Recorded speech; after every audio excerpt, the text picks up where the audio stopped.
ವಿರೋಧ ಪಕ್ಷಗಳು ಬರೀ ಗ್ಯಾರಂಟಿ ಯೋಜನೆ ಅಂತ ಹೇಳ್ತಾರೆ, ಆದರೆ ನೀವು ಅಭಿವೃದ್ಧಿನೂ ಮಾಡ್ತಾ ಇದ್ರಿ, ಏನು ಹೇಳ್ತೀರಿ? ಆಮೇಲೆ ವಿರೋಧ ಪಕ್ಷಗಳು, ಅದರಲ್ಲಿ ವಿಶೇಷವಾಗಿ BJP ಪಕ್ಷ ಸುಳ್ಳುಗಾರರ ಪಕ್ಷ.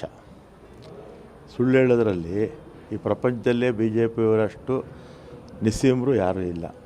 ಅವರೆಲ್ಲ ಜರ್ಮನ್ನಲ್ಲಿ ಹಿಟ್ಲರ್ ಹತ್ರ ಒಬ್ಬ ಮಂತ್ರಿ ಇದ್ದ, ಗೋಬಲ್ಸ್ ಅಂತ. ಅವನು ಮಂತ್ರಿ, ಅವನಿಗೆ ಯಾವ ಪೋರ್ಟ್ಫೋಲಿಯೋನೇ ಇಲ್ಲ, ಪೋರ್ಟ್ಫೋಲಿಯೋ ಇಲ್ಲ ಅವನಿಗೆ. ಅವನಿಗೇನು ಪೋರ್ಟ್ಫೋಲಿಯೋ ಅಂದರೆ ಒಂದು ಸುಳ್ಳನ್ನ 100 ಸಲ ಹೇಳಿ ನಿಜ ಮಾಡೋದು. ಅವ್ರ ವಂಶಸ್ಥರು ಈ BJPಯವರು,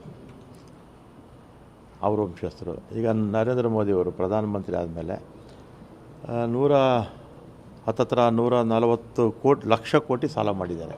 ಎಷ್ಟು? 140 ಲಕ್ಷ ಕೋಟಿಗಿಂತಲೂ ಹೆಚ್ಚು ಸಾಲ ಮಾಡಿದ್ದಾರೆ. ಸ್ವಾತಂತ್ರ್ಯ ಬಂದಾಗಲಿಂದಲೂ ಕೂಡ 2014ವರೆಗೂ ನರೇಂದ್ರ ಮೋದಿಯವರು ಪ್ರಧಾನಮಂತ್ರಿ ಆಗೋವರೆಗೂ ನಮ್ಮ ದೇಶದ ಸಾಲ ಕೇವಲ 53 ಲಕ್ಷ ಕೋಟಿ ಇತ್ತು. 53 ಲಕ್ಷ ಕೋಟಿ. ನರೇಂದ್ರ ಮೋದಿಯವರು ಎಷ್ಟು ಮಾಡಿದ್ದಾರೆ? 140 ಲಕ್ಷ ಕೋಟಿ ಹೊಸ ಸಾಲ ಮಾಡಿದ್ದಾರೆ.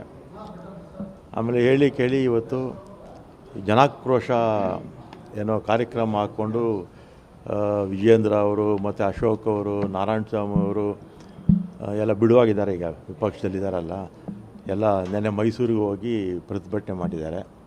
ಕೇಂದ್ರ ಸರ್ಕಾರ ನೆನ್ನೆ ಏನು ಮಾಡಿದೆ?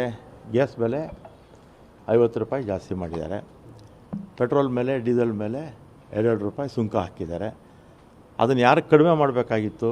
ಜನಕ್ಕೆ ಕಡಿಮೆ ಮಾಡಬೇಕಾಗಿತ್ತು. ಆದರೆ ಕೇಂದ್ರ ಸರ್ಕಾರ ತಗೊಳ್ತಾ ಇದ್ದಾರೆ. ಒಟ್ಟು ಕೇಂದ್ರ ಸರ್ಕಾರ 2011ರಿಂದ 11 ವರ್ಷದಲ್ಲಿ 36 ಲಕ್ಷ ಕೋಟಿ, ಎಷ್ಟು?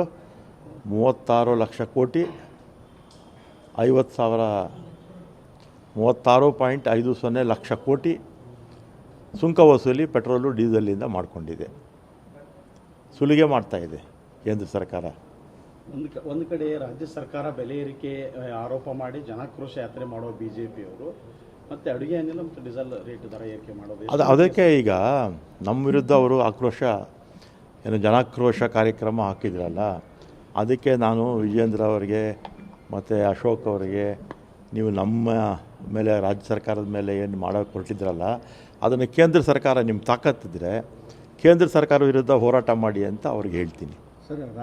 ಇವರು ಉತ್ತರ ಕುಮಾರ್ ಇದ್ದಂಗೆ, ಯಾರು ಈ BJPಯವರು ಇದ್ದಾರಲ್ಲ, ಉತ್ತರ ಕುಮಾರ್ ಇದ್ದಂಗೆ. ಉತ್ತರ ಕುಮಾರನ ಪೌರುಷ ಒಲೆ ಮುಂದೆ ಅಷ್ಟೇ.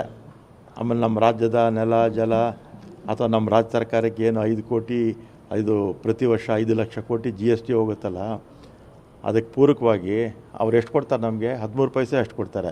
ಅದನ್ನು ಕೇಳೋ ತಾಕತ್ತಿಲ್ಲ ಇವರಿಗೆ. ಯಾರಿಗೆ? ನರೇಂದ್ರ ಮೋದಿ ಹತ್ರ ನಿಂತ್ಕೊಂಡು ಕೇಳೋ ಶಕ್ತಿನೇ ಇಲ್ಲ ಇವರು. ಈ MP ಗೆದ್ದಿದ್ದಾರಲ್ಲ, ಏನು ನಿಷ್ಪ್ರಯೋಜಕರು ಇವರು. ನಮ್ಮ ರಾಜ್ಯದ ಮಂತ್ರಿಗಳಾಗಿದ್ದಾರಲ್ಲ, ಅವರು ಕೂಡ ನಮ್ಮ ರಾಜ್ಯದ ಪರ ಹೋರಾಟ ಮಾಡಲ್ಲ. ಇಂಥವರು ಗೆದ್ದಿದ್ದು ನಮ್ಮ ರಾಜ್ಯದ ದುರದೃಷ್ಟ.